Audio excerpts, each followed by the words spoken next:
Ang dalawang bata. Isang batang payat, malaki ang tiyan at lubog ang mata. Ang pisngi ay humpak, maputla ang kulay sa kamarungis pa. At may nakalamat na panis na laway na guhugis mapa nitong Pilipinas na bayan kong sawi, bayang sinisinta. Siya'y nakayapak at sa isang kamay ay may yuping lata. Kanyang yakap-yakap habang naghihintay sa mahal na ina. Nano'y masikap namang nakatayo sa mahabang pila na ang tanging hangad siya'y makabili bigas na pangmasa. Lubog na ang araw, kalat na ang dilim kaya't yung bata dahil namamanglaw saka nag-iisay tumulo ang luha. Habang nakatanaw, nakakorsumano sa bintanang giba. Ang tagal ni inay, ang kawikaan niya, hawak ang sikmura. Yaong kanyang ina, ang hindi niya alam na wala ng malay, habang nakapila upang makabili ng bigas ng bayan. Hindi na kinaya ang pagod, ang gutom at init ng araw, nugod na dinala sa ospital noong may mabuting asal. Ang batang patpatin, nooy nakatulog habang naghihintay, tangan-tangan pa rin ang laroang latang tanging kayamanan. Kaya't di napansin pagdating ng inang may dalang pandesal, 5 pisong daing, 2 kilong bigas later na may ilaw. Hinaplos ng ina ang gutom na gutom at himbing na anak. "Anak, gumising ka," ang alo ng ina habang nag-iiyak. Nararamdaman niya na dapil na naman ang anak na payat, kaya kagyat niyang kinarga at pilit ginising sa matinding yakap. "Gising anak, gising. Kainin mo itong aking pasalubong. Sa ospital galing, hindi ko kinain yung aking rasyon. Ako'y patawarin, di ko sinasadya na ikay magutom.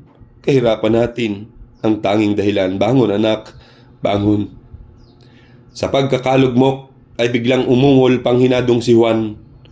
Ang luhang nahulog sa mata ng ina ang nagbigay malay. At kapwa nilukob ng hindi mawaring tuwa't kagalakan kahit nangangatog ang kamay ng ina, siya'y sinubuan. "Kumain ka anak. Salamat sa Diyos at ikaw ay buhay. Bukas ang pagsikat ng araw ay ating sabay aabangan. Hayaan mo anak at hindi na kita kailanman iiwan at pag nakaluwag ay bibilhan kita ng bagong laruan." "Nais ko po inay na kayo'y tulungan sa sunod na araw. Aking aagapan, ako ang pipila sa bigasang bayan. Dahil ako'y sanay naman pong maglaro sa sikat ng araw, kaya kong tagalan kahit mahaba pa yung pipilahan." Sa kabilang bayan, may isang malusog na mayamang bata. Robot ang laruan at maraming yaya ang nag-aalaga. Ang bodyguard ay siyam, may sariling kwarto't batas ang salita. Ang mga magulang sa kabanang bayan ay nagpapasasa.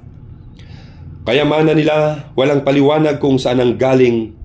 Ang balita basta sa kanilang lugar laganap ang huweteng.